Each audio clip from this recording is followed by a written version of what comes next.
Buonasera, bentrovati a Primo Sitter Pares, appuntamento del mercoledì, gruppo TV7, come di consueto vi ricordo, siamo in diretta sulla pagina Facebook, ma siamo in diretta anche qui in trasmissione, quindi potete telefonare, mandare messaggi, sono le 21.04, minuto più, minuto prima. Avete già visto, scusate il titolo della puntata, anzi il titolo, abbiamo messo un po' di provocazione, faccio la valigia e parto, perché ovviamente tratteremo il turismo in tutte le sue sfaccettature, visto questo momento di pandemia mondiale che ha ridotto all'astrico proprio questo settore. Cercheremo di capire, cercheremo di parlare con degli ospiti importanti se la luce in fondo al tunnel è aperta e da quest'estate si ripotrà a tornare a viaggiare e a fare del turismo con tutti gli operatori del settore. E per far questo abbiamo invitato, li ringrazio già, Giancarlo Reverenna, presidente FIAV Veneto, grazie di essere con noi. Saluto Marino Masiero, presidente Sonautica di Venezia.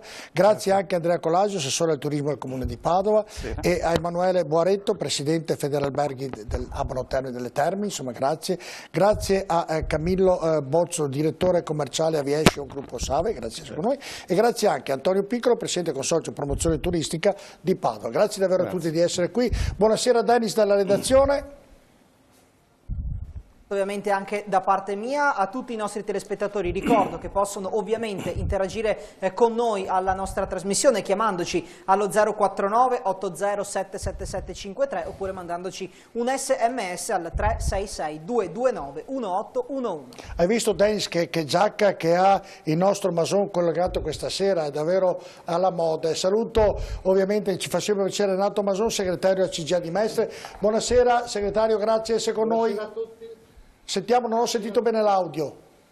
Buonasera a tutti, sente l'audio. Le faccio i complimenti alla giacca, altamente di moda, lei è più giovane di me, insomma, davvero complimenti. Va bene, verrò subito da lei perché... Per aumentare i consumi, se non ripartono i consumi non si va da nessuna parte. Ha perfettamente ragione. Allora facciamo così, andiamo a vedere subito il servizio d'apertura curato da Dennis Marà e poi inizieremo il dibattito in studio. Poi d'improvviso venivo dal vento rapito e incominciavo a volare nel cielo infinito.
felice di stare qua giù, nel blu degli occhi tuoi blu, felice.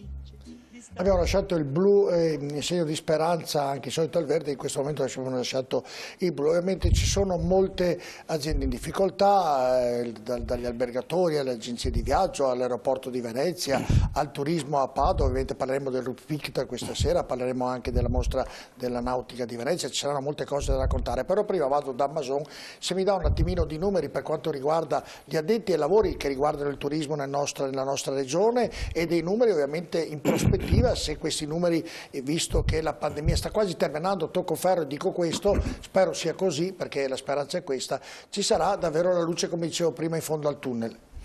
Mason. Grazie direttore. Interessantissimi dati nel servizio iniziale, fatto veramente bene. Io aggiungo solo pochi dati. La prima, ribadisco, il Veneto è al 31 dicembre 2019 la prima regione in Italia per arrivi e per presenze. Presenze vuol dire quanti notti dormono. Perché sottolineo questo? Perché noi pensiamo che di solito il Veneto sia solo, come dire, una delle regioni. No, è la prima in Italia. Primo dato che richiamo perché è importante capire poi anche cosa succederà a breve in questa nostra regione, quali sono le politiche, in senso con la P maiuscola, da mettere in campo. Secondo dato, parliamo dei codici Ateco, ormai li conosciamo tutti, dei codici Ateco strettamente legati al turismo, quindi alloggio, attività di servizi di ristorazione, agenzie di viaggio, tour operator, guide turistiche, eccetera. Parliamo nel Veneto, direttore, 31.237 aziende, 31.500 per fare conto tondo come sono abituato io anche nelle tue trasmissioni, per un totale di addetti, qui il numero è veramente importante, di 179.000 erotti, 179.117, 180.000, cioè abbiamo 31.500 imprese attive a fronte di 180.000 addetti. Guardate che il dato che io richiamo spesso, e quindi porto via un minuto in più, è che noi non sottolineiamo con la dovuta attenzione o non, come dire, denunciamo con la dovuta forza, noi veneti per primo, che il Veneto è una delle regioni che ha perso più addetti, più occupati indipendenti, cioè occupati che venivano dal cosiddetto popolo delle partite IVA, per capirci velocemente. Questo è il punto debole del nostro Veneto, perché su questo popolo delle partite IVA, cioè sulla voglia di mettersi in proprio, è partito il nostro Veneto col miracolo economico. Cosa vuol dire? Vuol dire che circa il 7,5% delle attività, fate 100 le attività di tutto il Veneto, il 7,5% sono nel settore turistico. Ma consentimi, direttore, di dare un ultimo dato perché casomai ne proseguo, se c'è bisogno intervengo con qualche altra notizia. L'ulteriore elemento su cui richiamo l'attenzione di tutti è che non è un turismo genericamente diffuso quello del nostro, oppure concentrato su uno o due, passami il termine, settori, il nostro turismo. Noi abbiamo 5 comprensori importanti o 5 aree importanti. Primo il balneare, secondo la città d'arte, terzo il lago, quarto la montagna, quinto le terme. Chi ha sofferto di più nel 2020 rispetto al 2019? Prima di tutto le città d'arte, terribile. Noi avevamo 2 turisti su 3 che venivano dall'estero, chiuse le frontiere, non è stato più possibile arrivare in Italia e hanno sofferto tremendamente, che non è solo Venezia, è Venezia, Verona e anche gli altri centri che per comodità noi accettiamo che vengano definiti minori, e minori però non lo sono. Primo le città d'arte. Secondo, direttore, e parlo soprattutto con una televisione che ha una audience importante in provincia di Padova. Secondo, le terme, direttore. Le terme sono il secondo comprensorio, la seconda area turistica che ha perso di più. Terzo, il lago. Perché tutto sommato il balneare e la montagna, che pure sono caduti del 35-40% nel 2020, hanno però, come dire, perso meno perché luglio, agosto, con una piccola coda a settembre, nel 2020 hanno avuto una passami il termine, rimbalzo importante di arrivi di persone e quindi di presenze. Quindi richiamo l'attenzione, città d'arte, terme, lago e poi il balneare. Aggiungo Renato Mason che tra l'altro poi proprio questa sera nell'organizzare la trasmissione ovviamente avremo collegato il sindaco di Cortina, avremo collegato l'assessore di Esola alla cultura e al turismo e avremo anche collegato il presidente del consorzio Lago di Garda, quindi coincidenza quello che ha detto lei, avremo montagna, lago e ovviamente anche spiaggia, mentre le città le abbiamo presenti qui per rendere completa la trasmissione e per capirne di più. Inizio proprio dall'assessore alla cultura Colasio dove la città di Padova, come tutte le città, come ha fatto riferimento Mason, ha perso una valanga di denaro e soprattutto prima del denaro una valanga di turisti, una città che stava prendendo, aveva dei numeri incredibilmente di crescita per il gran lavoro che ha fatto anche l'assessore Colasio, che è davvero straordinario nel far questo. Questa pandemia ha rovinato tutto il lavoro che aveva costruito con tanta pazienza, con tanto tempo, con tanta dedizione. Direi proprio di sì, i dati di Mason sono assolutamente in linea con le tendenze padovane. Padova è una città d'arte, diciamo, dopo Venezia e Verona, Padova gioca un ruolo importante nel nostro contesto regionale. Diciamo che noi abbiamo alcuni indicatori oltremodo emblematici nel farci comprendere la caduta degli arrivi e delle presenze turistiche e sono dati dalla presenza nei siti museali e ovviamente dalla tassa di soggiorno. Registriamo un crollo, siamo tra il 60 e il 65% in meno delle entrate nel sistema museale e ancora peggio nella tassa di soggiorno. Questo vuol dire che evidentemente l'impatto su Padova in quanto città d'arte e non appunto come ci spiegava l'amico Mason come luogo balneare, Padova ha sofferto tantissimo, gli albergatori, Boaretto ci spiegherà poi l'effetto devastante. È evidente che, prima considerazione, la profilazione dei turismi, perché Padova, diversamente dal lago o da Jesolo, ha una eterogeneità incredibile di paesi da cui originano i flussi. Noi siamo sulle 30-40 nazioni che a vario titolo vengono a Padova, alcune ovviamente per ragioni legate al business, ma quello che è interessante è proprio la profilazione di chi viene a Padova per motivi culturali. L'Italia, diciamo, diversamente dai dati che dava Mason, Padova presenta un rapporto diverso, diciamo un 57% sono italiani, il 43% sono stranieri. Cosa curiosa è che nel 2012 gli stranieri avevano superato gli italiani, in questi ultimi anni gli italiani hanno recuperato terreno. Come Mason ci potrebbe insegnare, Padova è un caso di studio. Negli ultimi 10 anni ha avuto una crescita esponenziale degli arrivi e delle presenze turistiche. Noi ce la giochiamo con Matera, che è la prima realtà italiana per crescita esponenziale di arrivi e presenze, ma potete ben immaginare perché, Napoli, che è cresciuta fortissimo in questi ultimi anni, e incredibile, questo fa contenti noi veneti, le città terze sono Padova e Verona. Siamo cresciuti del 123% in 10 anni. Vuol dire che sia Verona sia Padova hanno attuato una strategia di crescita e i dati li vediamo, insomma, chi è di Padova, camminando in città il sabato e la domenica si accorge che qualcosa è cambiato. Certo. 10-15 anni fa non era così. Vi do un dato, Palazzo della Ragione.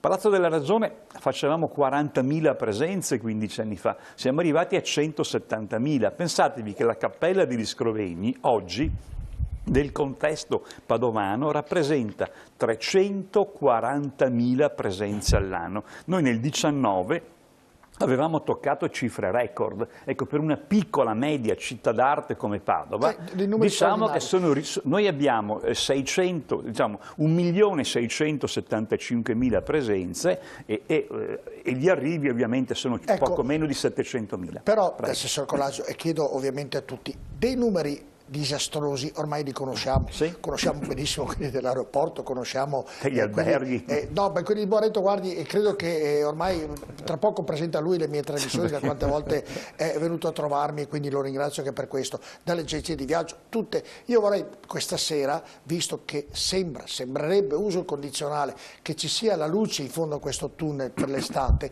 come riaprire, come, in che tempi ritornare ai numeri che Padova faceva in crescita, che Abano faceva, che l'aeroporto faceva e che tutti voi nella vostra attività avevate dei riscontri. Ecco, mi piacerebbe ragionare in prospettiva, perché i numeri disastrosi li ha già detti Masoli, li abbiamo detti noi, li conosce ormai il mondo intero il turismo. Il presidente Zaia, tutte le volte che abbiamo fatto la trasmissione con lui, ci raccontava che il turismo li ha detti, i numeri che ha detto Mason, ormai li abbiamo imparati a avere a memoria. Ecco, oggi bisognerebbe voltare pagina con una difficoltà incredibilmente grande e capire e trovare un sistema per far ritornare, per far riprendere il turismo in questo momento difficile. Questa è la tematica, Boareto, perché se ci piangiamo attorno ovviamente abbiamo già versato ettolitri di lacrime, insomma, su questo ragionamento, e la stessa cosa vale anche per, come diceva Mason, per le terme, insomma. Sì, senza dubbio per le terme. Poi c'è l'aggravante che le strutture che noi gestiamo alle Terme Euganee sono strutture complesse che, mancando le presenze, comunque mantengono costi di gestione elevatissimi rispetto ad altre strutture. Abbiamo diciamo così, il confronto con mi tolgo una curiosità su questo, perché ho letto oggi che ci sono molti alberghi alle aste, vengono addirittura, queste aste vengono fatte in maniera deserta, nessuno più interessano gli alberghi di Abano, c'è proprio anche sotto questo profilo, sotto questo punto di vista, un dramma sotto un profilo di chi aveva gli alberghi che ormai deve cederli, e si diceva che ci sono ovviamente chi interessa questa zona per prenderli a pochi soldi, per fare i propri affari. Lei che è presidente del Federalberghi è così come dicono, oppure sono parole dette in più anche? Il ragionamento sotto questo aspetto è abbastanza complesso e si potrebbe in un certo senso spiegare con due linee. La prima linea è che le strutture alberghiere, termali e alberghiere nel nostro caso, sono inserite in un contesto urbano dove effettivamente si è rinunciato molti anni fa a creare la destinazione turistico-termale e si è optato per altri tipi di economie, che sono economie a termine e purtroppo stanno ora manifestando tutta la loro contraddizione con le terme. L'altro aspetto è che noi effettivamente non abbiamo puntato, soprattutto parlo per il comparto delle terme, non abbiamo puntato su quelle che sono veramente le nostre eccellenze, cioè noi non abbiamo puntato sulla cultura, la cultura dell'accoglienza, non abbiamo puntato sulla cultura dell'ambiente, abbiamo il Parco d'Argenale dei Colli Euganei.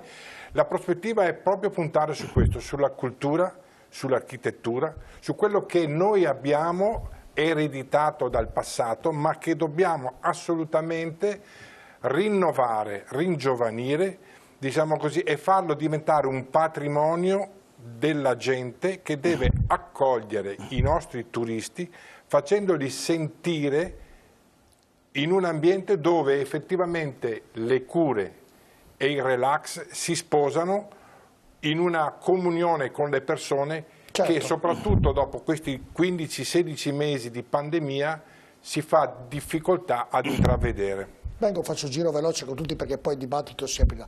E l'aeroporto come facciamo? In questo anno e mezzo, Bozzolo, davvero io frequentavo molto l'aeroporto, era bello perché c'era molta gente, insomma.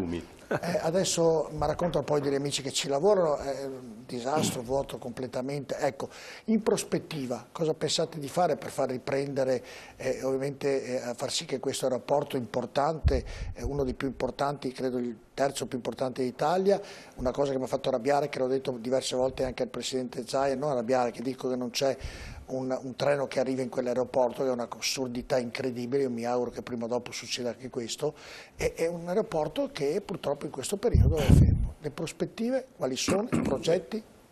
Se posso, solo per dare un unico dato, per darvi un'idea, il sistema aeroportuale del Nord-Est, che faceva circa 18 milioni di passeggeri nel 2019, ha avuto un calo di circa il 70% nel 2020, per cui sì, sono numeri importanti, però penso specialmente in questo momento noi dobbiamo cominciare a vedere quello che ha a divenire. Esatto. E la pandemia, speriamo tutti, ci abbia insegnato qualcosa.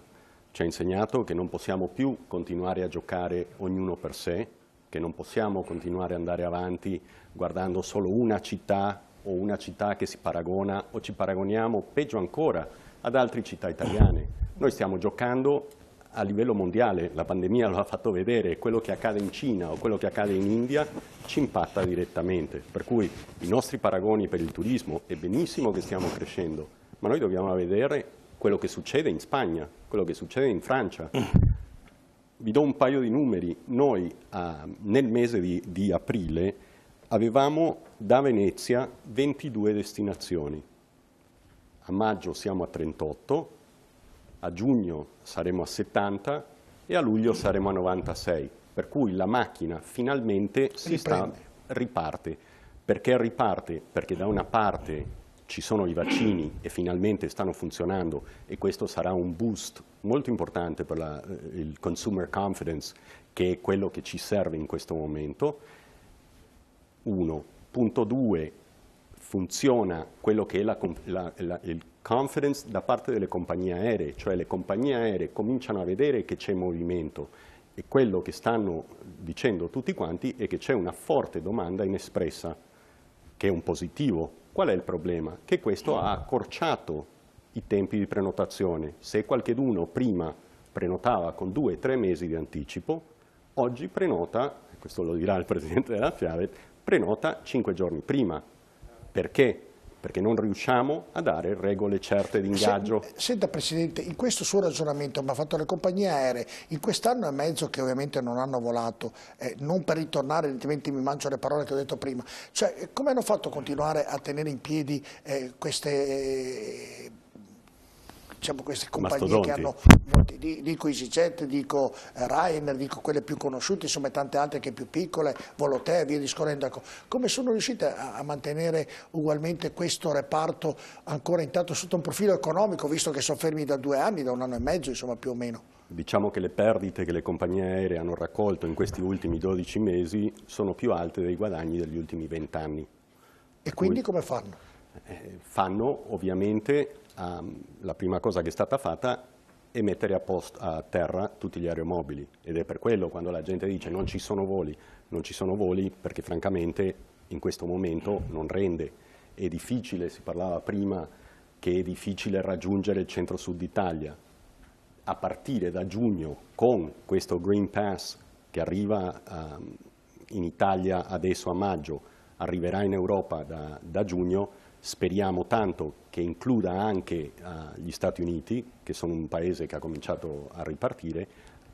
Le faccio una domanda, ma visto in virtù proprio di questa pandemia, dove ovviamente hanno parlato tutti più di tutti, perché credo tutti non hanno conosciuto cos'è questa vera pandemia, cos'è questo virus, certo. Stanno per me da un punto di vista personale nel fare ancora qualche tentativo. La domanda mia è, l'Europa, il mondo, come ha la sicurezza di volare in aereo da un paese all'altro quando non sa che il paese è sicuro dove va e non ha la certezza che tutti siano vaccinati, che tutti abbiano rispettato i protocolli? Questo non può fermare ancora il turismo, parlo a livello mondiale, a livello ovviamente di voli intercontinentali, di tant'altro? Diciamo che il 2020 fu l'anno in cui l'estate scorso si era iniziato a volare all'interno dell'Italia. La gente si sentiva tranquilla abbastanza per andare verso il sud, per andare a Napoli, per andare in Sicilia, per andare in Puglia. Quest'anno siamo convinti che l'Europa ritorna. C'è ancora un punto interrogativo di cosa farà l'Inghilterra, perché non dimentichiamo che l'Inghilterra si apre adesso a partire dal 18 maggio, l'Italia, come tanti altri paesi europei, non sono tra i paesi dove gli inglesi potranno viaggiare liberamente. Però tendenzialmente viaggiare oggi è già sicuro, è sicuro da più di 6-8 mesi, cioè studi della IATA hanno detto che la percentuale è irrisoria quanta gente si è ammalata per essere stata in un aereo. No, io dico nel paese dove arriva, dove a terra, dove arriva. Il problema è quello che dicevo all'inizio, sono le regole di ingaggio. È come dicevano le scuole, non sono le scuole, sono i trasporti che portano il virus in giro. Invece la nautica, Masiero? Ma fortunatamente il segmento nautico, a differenza dei nostri colleghi, per esempio balneari. Quelli che fanno le grandi crociere, anche loro ci hanno rimesso come balneari, insomma, quelli, sì, no? La crocieristica è in grande difficoltà, però lì parliamo di trasporto passeggeri. Il segmento nautico-turistico inteso come barche da diporto è in controtendenza proprio per una questione di sicurezza per i nuclei familiari. Noi come Assonautica Italiana abbiamo operato da subito col governo Conte e siamo riusciti a portare a casa i codici Ateco che ci hanno garantito i porti aperti. L'Italia ha 500.000 di barche in acqua e le barche sono, io dicevo sul nazionale, le barche sono come le mucche, non gli diamo il fieno tutti i giorni, ma hanno bisogno di essere curate tutti i giorni. E quindi con il decreto di marzo del Presidente Conte... Io sono stato a Venezia e non ne ho visto barche in acqua, a Venezia sono stato proprio una settimana fa, proprio che dovevano ancora aprire, ho potuto, barche in acqua non ne ho viste però. No, vabbè, allora, però le barche stanno dentro i porti. Nei porti turistici noi abbiamo... ripeto, 500.000 di barche che non è che possiamo tirarle fuori tutte dall'acqua perché c'è la pandemia. Le barche stanno in acqua e hanno bisogno di controllo degli ormeggi, per esempio. Nel caso di brutto tempo, in tutti i porti turistici, ma soprattutto nelle concessioni demaniali private, c'è necessità di andare ad intervenire anche di notte. E quindi i codici Ateco ci hanno permesso di mantenere aperti i cantieri nautici da subito e i porti turistici. E poi per la questione della necessità dell'isolamento siamo riusciti a far passare a livello normativo il fatto che andare in barca col nucleo familiare non era rischioso. Con questo tantam, che poi rispecchia una questione pratica, vera, reale, la nautica da diporto ha ripreso da subito un trend di crescita, sia di acquisto delle imbarcazioni usate, sia di acquisto di imbarcazioni nuove. Siamo arrivati al piacevole paradosso che attualmente i produttori di barche italiane non hanno più barche da vendere, non ci sono motori più in vendita, le case produttrici dei motori, che sono principalmente case estere, non hanno motori da 6 mesi da mandarci.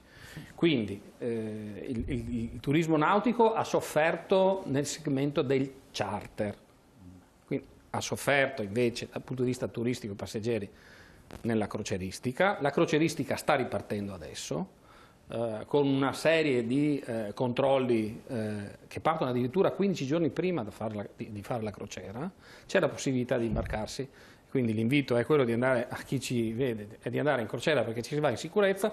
Fanno fare 3 tamponi, uno 15 giorni prima, uno una settimana prima, uno il giorno prima, che poi vengono scontati all'interno del biglietto del ticket, e quindi addirittura ci sono dei controlli. Ricordiamo che i primi casi sono nati proprio nelle navi da crociera, se ricordiamo bene, no? Dunque, sì, diciamo navi bloccati, tra i primi casi, non i primi. Diciamo che sono stati dei casi molto conosciuti, molto noti. Poi abbiamo avuto quella prova come dire, encomiabile del nostro comandante di Napoli, che nella nave da crociera statunitense è rimasto a bordo cioè per tutto il periodo in cui aveva degli ospiti a bordo ammalati, e per questo ha ricevuto anche su nostra segnalazione dal Presidente della Repubblica la Croce di Cavaliere. Reverendo, invece delle agenzie di viaggio, ho sentito prima gli ospiti di studio che accennavano che anche lei ha sofferto e sta soffrendo in maniera terribile questa pandemia, e ovviamente le chiedo in prospettiva, in questo primo giro di chiacchierate, il futuro come sarà, perché davvero... Allora, noi... Il dato per quanto riguarda il 2020 per noi è stato drammatico, perché le perdite oscillano dall'80 al 93%. Il problema delle agenzie di viaggi e tour operator rispetto alla filiera turistica è che se non hanno una prospettiva almeno di 6 mesi su cui costruire una programmazione, di fatto su una programmazione dove non c'è certezza delle regole di ingaggio, non c'è certezza nella mobilità, di fatto è come se fossimo chiusi. Oggi si sta pian pianino riprendendo. Il messaggio positivo che voglio far passare ai nostri clienti è di recarsi con fiducia in agenzia. Perché tutte le comunicazioni in relazione alle modalità operative, anche nei paesi in cui si vorrebbe frequentare per le proprie vacanze, siamo in grado, tramite la conoscenza con il Ministero della Farnesina, che pubblica odiernamente e ci manda le comunicazioni su quelle che sono le modalità con cui recarsi ed essere in tranquillità. Molti degli operatori nella loro programmazione dalla metà di giugno hanno cominciato a mettere in moto dei charter. Questi charter sono già stati resi Covid-free. Ricordo che l'aeromobile oggi come mezzo di trasporto è uno dei più sicuri in assoluto, perché la cabina, essendo pressurizzata, è uno degli elementi di sicurezza dal punto di vista sanitario, perché il virus non abbia modalità di attecchire, cioè c'è un riflusso d'aria con soluzione di continuità che, previo i presidi utili che vengono comunque mantenuti, e non c'è un riempimento al 100% dell'aeromobile, è uno degli strumenti più sicuri in assoluto per oggi quanto riguarda la aeromobile, mobilità. quanto in percentuale, quante persone può far viaggiare? Un aeromobile da 180 persone, un charter di gente Diciamo che la domanda oggi non supera il 50%. Quindi 90 persone, insomma, media più o meno. Sì. Il riempimento medio che era stato declinato con le prime discipline sul Covid era di arrivare a un riempimento massimo al 65%. Okay? Questo anche in virtù di quel momento di polemica che c'era stato quando gli operatori italiani erano andati all'estero e quant'altro. Inoltre voglio anche ricordare che per ogni cliente italiano che va all'estero significano mediamente da 2 a 5 clienti, a seconda delle destinazioni dove questi si recano, che creano come indotto di ritorno in Italia. Per cui il flusso che genera l'attività delle agenzie di viaggi, i miei colleghi per il 90% si occupano prioritariamente di intermediazione, ovvero sia di vendere i pacchetti dei tour operator per mandare le persone in vacanza. È circa il 10-12% che si occupa di incoming, che in Veneto comunque conta qualcosa come circa 1,5 miliardi, 1,6 miliardi di fatturato. Queste agenzie che sono molto piccole, molto presenti nel territorio, hanno una diretta relazione con i loro fornitori di servizio e non solo sono gli ancora alberghi. funzionanti, anche se oggi la maggior parte magari si prenota da solo via internet, per ovviamente un immediato motivo, da tutto quello che c'è, le offerte. Hanno perso ovviamente queste agenzie?